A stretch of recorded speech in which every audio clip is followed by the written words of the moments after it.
Hello, everyone. Back again with the last set of week 5. As is tradition, I'm covering my own sets last in the week. So today it's me versus Eledyr.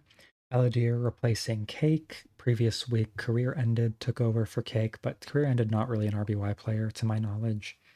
So now they've picked up Eledyr to replace Cake. Eledyr, solid RBY Ubers player, has played this tier a lot in the past.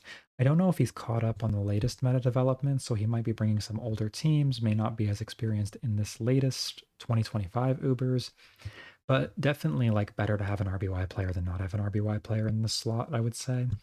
But we'll hop right into it and I'll explain my teams a little bit as we go.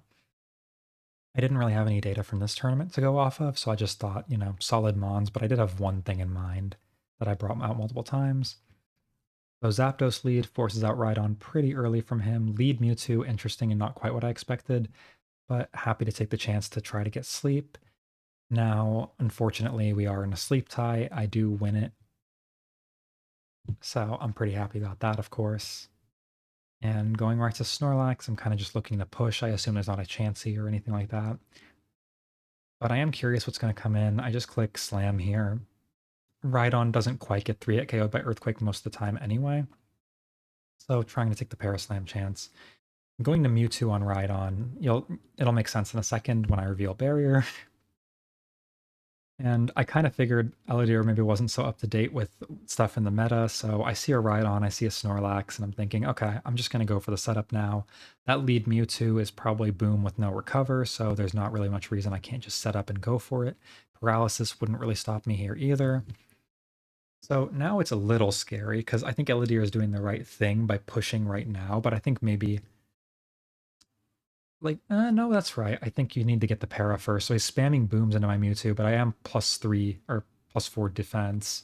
So even now, like Tauros has to crit me to take this out. And even if it did, I got the Mewtwo and the Snorlax for free. So I'm kind of thinking my team is winning here really hard. The Executor's asleep. There's not really much to stop Snorlax going off. The miss helps, but ultimately I had to crit, and I don't think Hyper Beam was right. So the thing is, Hyper Beam never killed there without a crit. Body Slam would have also killed with a crit. So if he had hit and not crit, that would have given me 2 chances to recover for free. Whereas Body Slam into Hyper Beam would have KO'd me if I full paralyzed there because I was on 24%. 8% minimum, 14% minimum.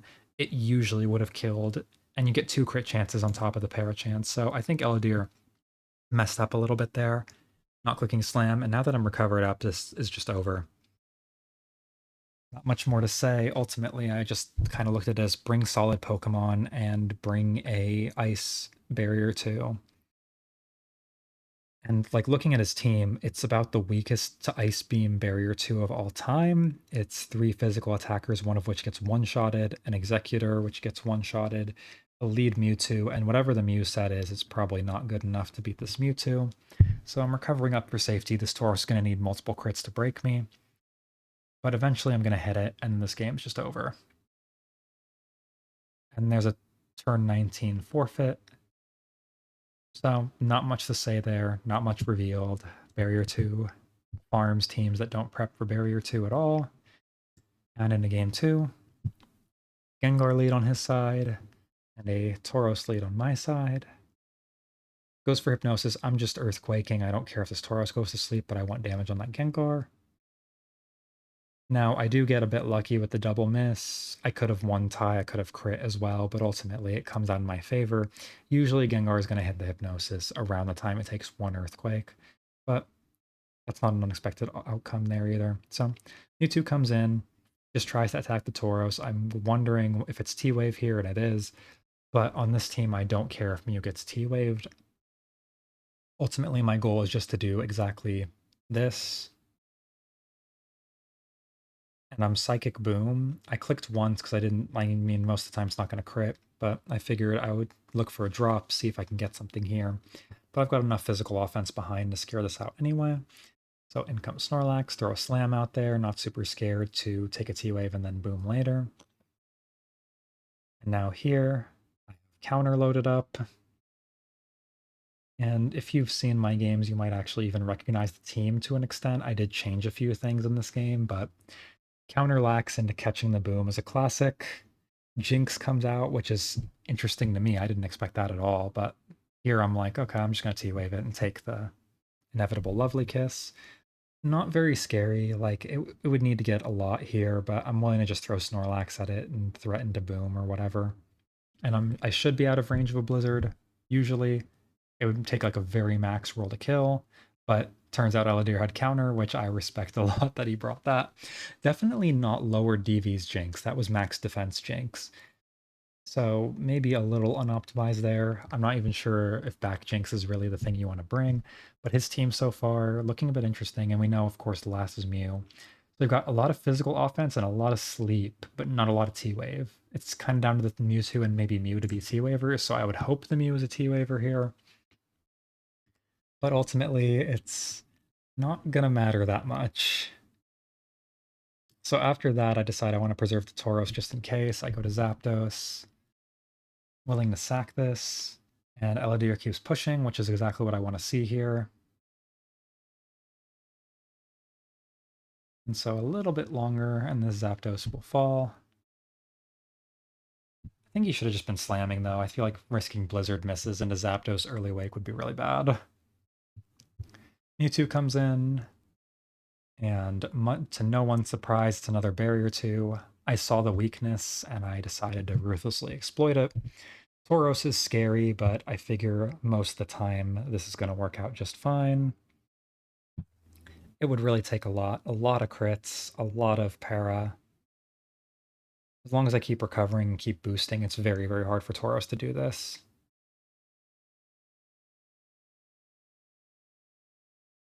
So boosting up, clicking in Amnesia just to be safe in case there's something in back that's actually threatening. I want to have some damage.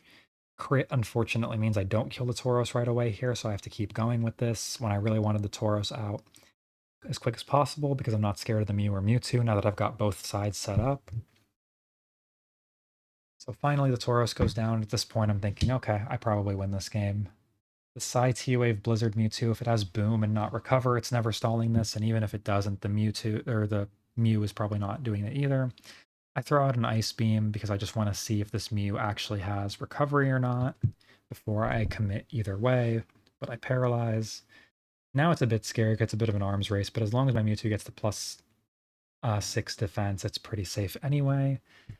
And I'm kind of thinking, if this Mew has Boom and trades for the Mewtwo, that's awesome for me. I should be able to win from there.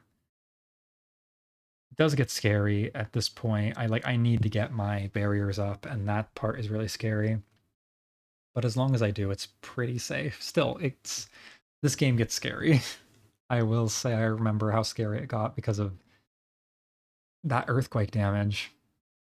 So, gonna keep going. Now Earthquake's a 5-hit KO instead of a 3-hit KO after one more boost, so thank goodness it's safer for me. I still want one more to be safe because crits could do a lot, so one more barrier. And now it's just get healed up, get one more Amni in so I can actually break this Mew, and then game over. Now it gets scary because a couple crits and paras could do it, and there is a crit. But after getting the recovery, now I'd need to get crit twice without getting a turn. So now the Mewtwo is back, and I'm thinking, okay, one more Amni and I finish this. This is the problem with being paralyzed on one side of the equation and not the other, is just that these can take a while because one unlucky turn can go a long way in forcing you to spam recovers again. But now finally everything is set up, and I'm thinking, okay, just need to hit my ice beams, and then I force Eledyr into this continuous healing spam, or he dies. So now he can't attack me at all, or he just dies if I get one turn.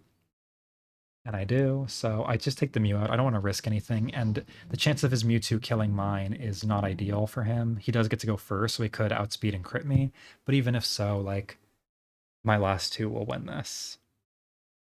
So I'm just throwing out my Ice Beams here because I figure this is recoverless, and even if it has recover, he needs to, like, he wouldn't have Amnesia, so he would just end up spamming recover.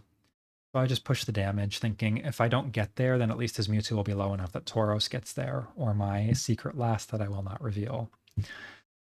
But ultimately, Barrier 2 does Barrier 2 things. This might be the shortest set I'm recording for this whole thing. I think we're clocking in right around 10 minutes.